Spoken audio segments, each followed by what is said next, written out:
Le chef d'État hongrois, Viktor Orbán, s'est rendu en Ukraine début juillet 2024, dans le cadre de sa propre mission de paix. Orbán a d'abord rencontré le président ukrainien Volodymyr Zelensky à Kiev, puis le président de la Fédération de Russie Vladimir Poutine à Moscou, et ensuite le chef d'État de la République populaire de Chine Xi Jinping à Pékin. Viktor Orbán, qui occupe actuellement aussi le poste de président du Conseil de l'UE, a été fortement critiqué par les chefs d'État occidentaux et les médias dominants occidentaux pour cette initiative de dialogue. Voici ce que les chefs d'État de l'UE, en association avec les médias dominants, ont déclaré. La mission de paix d'Orbán perturberait traîtreusement la ligne directrice unie des États de l'UE. Le portail d'information suisse, dit Weltwoche, avec ses interviews exclusives de Viktor Orbán au sujet de ses visites au chef d'État et son émission du 8 juillet 2024, a jeté un tout autre éclairage sur l'initiative de paix d'Orbán. Pour le rédacteur en chef, Roger Koppel, Viktor Orbán est un héros. Et ce n'est pas sans raison, car l'objectif d'Orbán serait d'obtenir un cessez-le-feu afin d'utiliser le temps pour des négociations de clarification entre les parties belligérantes. Selon Orbán, des milliers de soldats ukrainiens meurent chaque semaine sur le front. D'un point de vue humain, voire chrétien, cela doit être immédiatement stoppé. Orbán profite des entretiens avec les chefs d'État ukrainiens et russes pour écouter leur point de vue, leurs motivations et leurs objectifs sans porter de jugement. C'est exactement ce qu'est une diplomatie de paix exemplaire, à savoir aller vers l'autre et s'écouter mutuellement, explique Roger Koppel dans le Weltwoche. Selon le journaliste indépendant Alexander Rau, les discussions diplomatiques sont également urgentes car le conflit ukrainien est au bord d'une escalade démesurée. La Corée du Nord a promis un soutien inconditionnel à la Russie et veut envoyer des soldats en Ukraine dès juillet 2024, c'est-à-dire ce mois-ci. La Chine veut envoyer parallèlement des soldats en Biélorussie.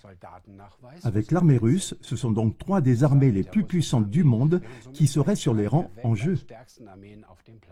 La mission de paix d'Orbán n'est donc pas une trahison à l'égard des États de l'UE, mais vise en quelque sorte à empêcher ces derniers de tomber dans le piège de leur politique de soutien à la guerre. Selon le Weltwoche du 11 juillet, Orbán aurait demandé au chef d'État turc Erdogan d'intervenir en tant que médiateur, afin d'obtenir le cessez-le-feu tant nécessaire. Il en va du bien le plus précieux, la vie humaine. Une toute autre vision des choses que les médias occidentaux cachent délibérément aux citoyens de l'UE. Pour Roger Koppel, la sanction infligée à Orbán par Bruxelles représente également une opportunité. En effet, la diffamation de la mission de paix d'Orbán comme étant une trahison montre clairement le désintérêt des dirigeants de l'UE vis-à-vis de la paix.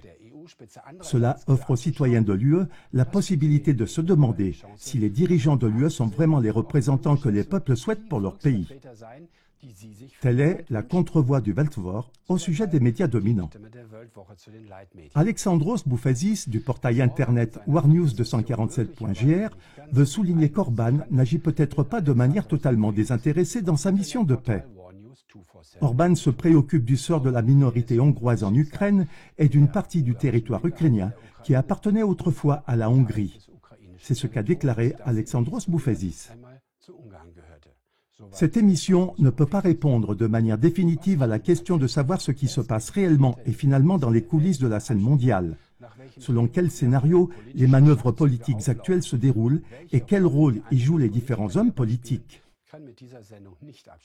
Nous nous contenterons de rappeler que, lors des guerres mondiales et de la mise en place du conflit Est-Ouest, la haute finance mondiale a toujours financé les deux camps et a ainsi tiré les ficelles. L'expert financier Ernst Wolf ne cesse de souligner que les guerres ne sont pas le fruit du hasard, mais qu'elles sont préparées de longue date. Regardez également, à ce sujet, notre émission intitulée « Les préparatifs d'une nouvelle guerre mondiale sont en cours, il n'y a qu'une chose à faire, dire non à temps ». Sag rechtzeitig Nein.